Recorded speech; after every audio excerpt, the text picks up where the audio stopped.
Hello and Happy New Year from all of us here at Brilliant. Looking ahead is always an interesting exercise.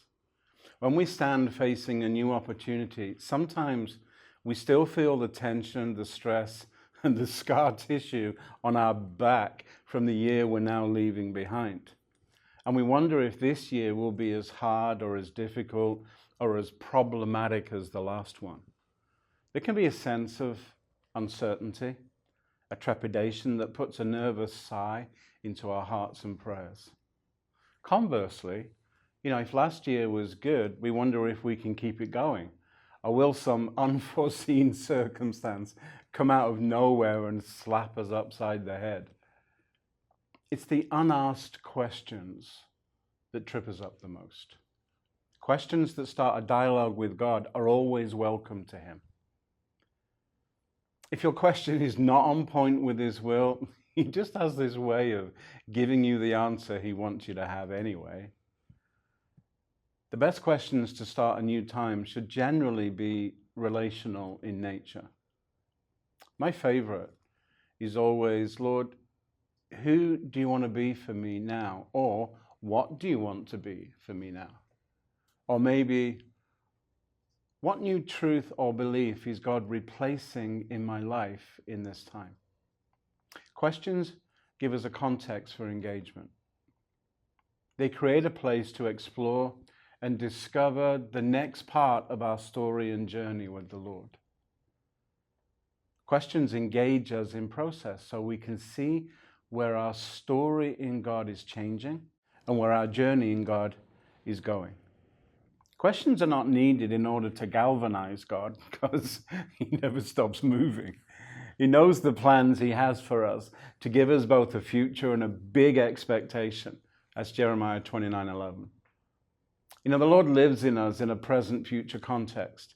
He works with who we are now and how we are traveling with Him.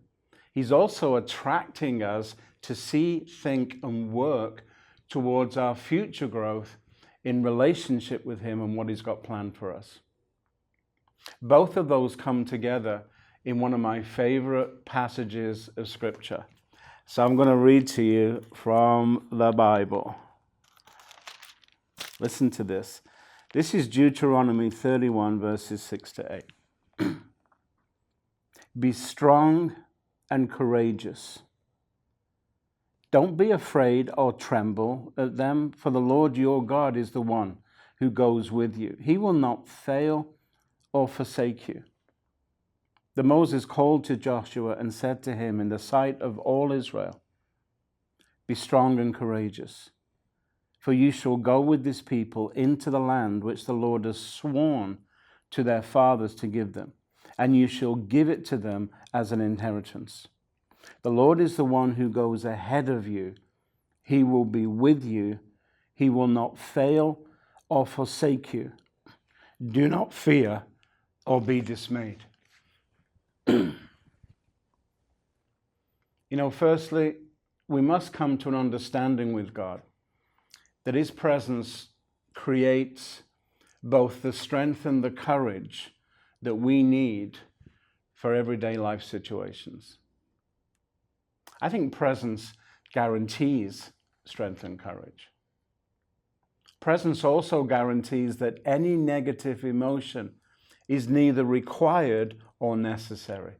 And actually, it must be banished from our emotional makeup.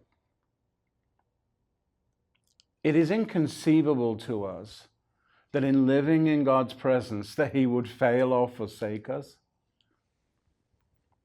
When I'm going through times of warfare or persecution or suffering or opposition, presence constantly reminds me to stay close, to lean into God, to trust His empowering presence, knowing that He will keep me and He will not fail or forsake me.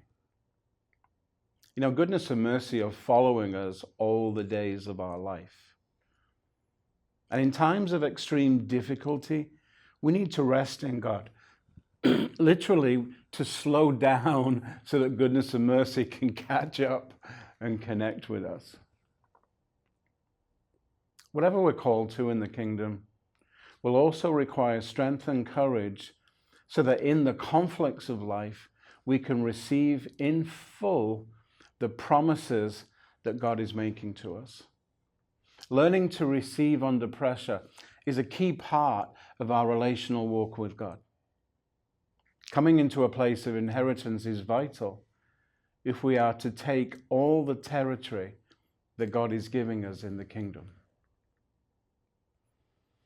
I think in all of this, the most crucial element that we must grasp, understand, and align with is this. The Lord is the one who goes ahead of you, and he will be with you. He will not fail or forsake you. Do not fear or be dismayed. The word dismay here is actually two words joined together. The word may here determines our promise, what we may have, our permission, what we may move into, our purpose, what God calls us to, what he is competent to do in us. The promised permission is where God expresses his desire and his ability towards us. The word dis, means to split in two, to separate, to suffer a reversal of fortune. It indicates a deprivation or a removal from source.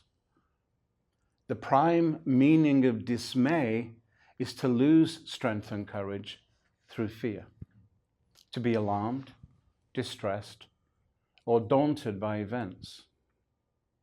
Dismay is where we partner with a negative.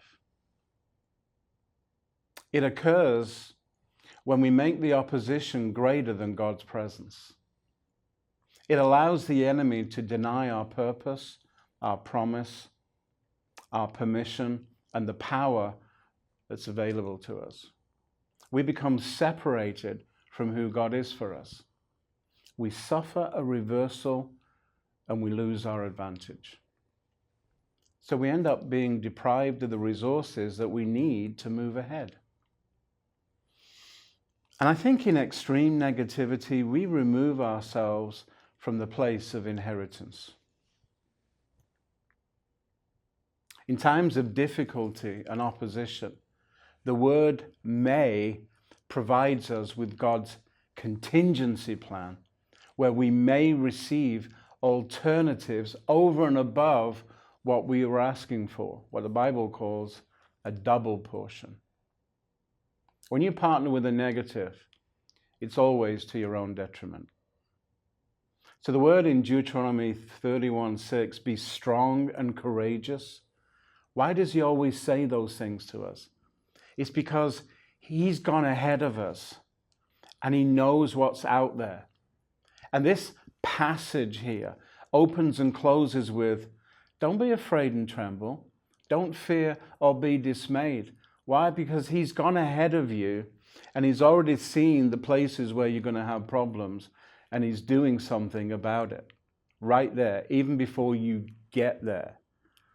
That's where our confidence comes from. He's gone ahead of us. So I want you to think of 2019. This is the year when you have to stop dissing yourself. It's not the year of dismay. It's actually the year of promise, permission, and purpose, where God is saying this: I have gone ahead to prepare a place for you. I know the places of difficulty that you will meet, and I have made provision in those times, in those places for you. When you get there where you see a problem, I have already placed a provision because I went ahead of you and I placed a blessing within the predicament that you will face. I'll teach you to use the promise, scriptures, and prophecies that are already in your possession, even from times past. So you must bring those things from the background of your history into the foreground of your circumstances, so that you may receive what was promised. This is the beginning of a new era for you, a time of times, when in times of opposition you may receive from me. I will create ongoing times of blessing so that you may learn how to walk with me at a higher level. These are fixed, specific blessings that you may overcome in places where your lifestyle is under threat. So call upon me in those times. Put dismay far out of reach. I will increase your strength and your courage, that you may know the arm of the Lord is mighty to save you. There will be visible signs of my presence, just as there were with Israel in the deliverance from Egypt and the wilderness journey. They knew a cloud by day and a pillar of fire by night, visible signs. In my new covenant, peace, joy, patience, and goodness are ongoing signs of presence that cause you to be still and know that I am your Lord. So a new expectation is going to grip you this year.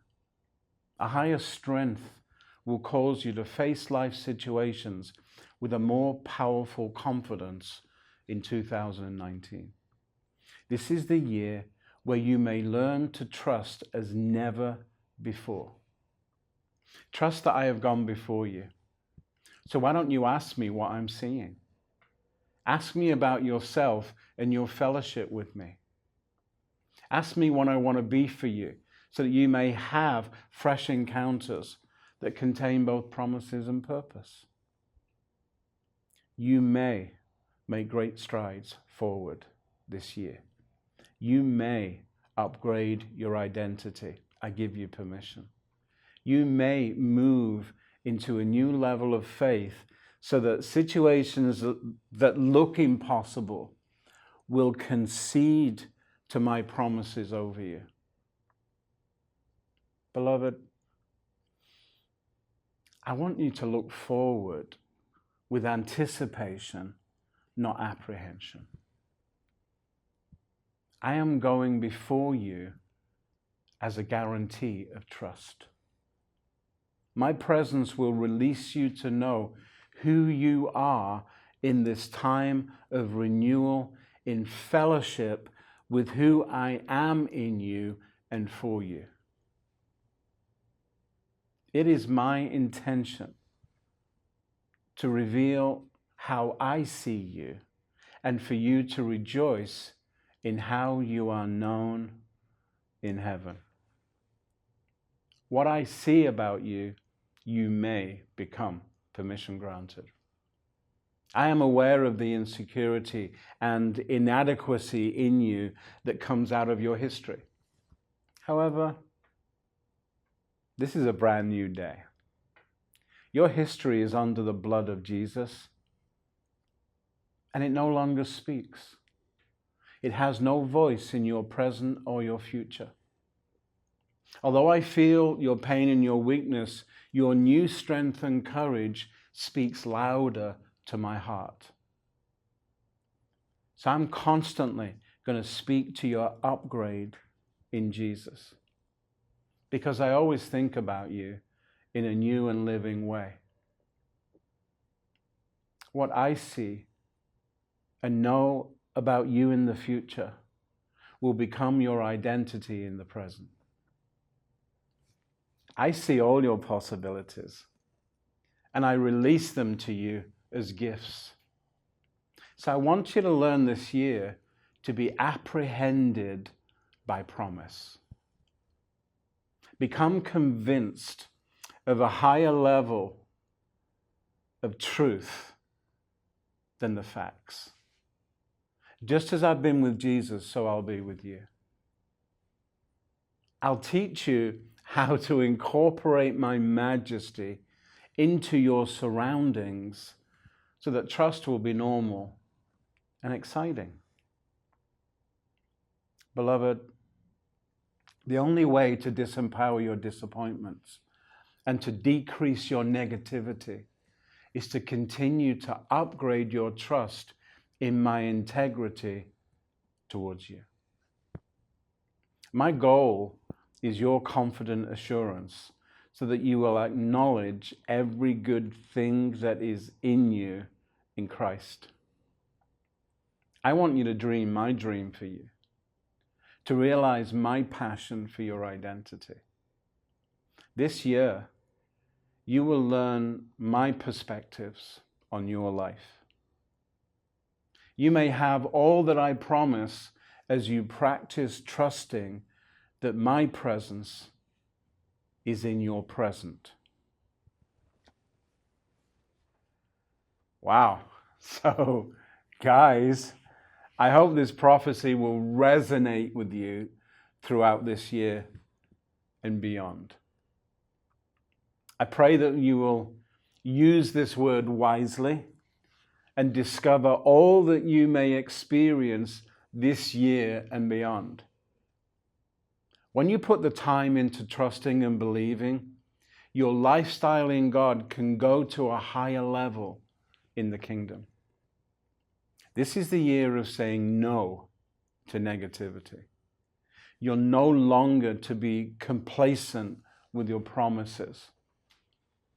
They are your currency and your real estate in the kingdom. May you receive all that God has permitted you to have and enjoy for Jesus' sake. Happy New Year to you all, and thanks for listening. I appreciate it.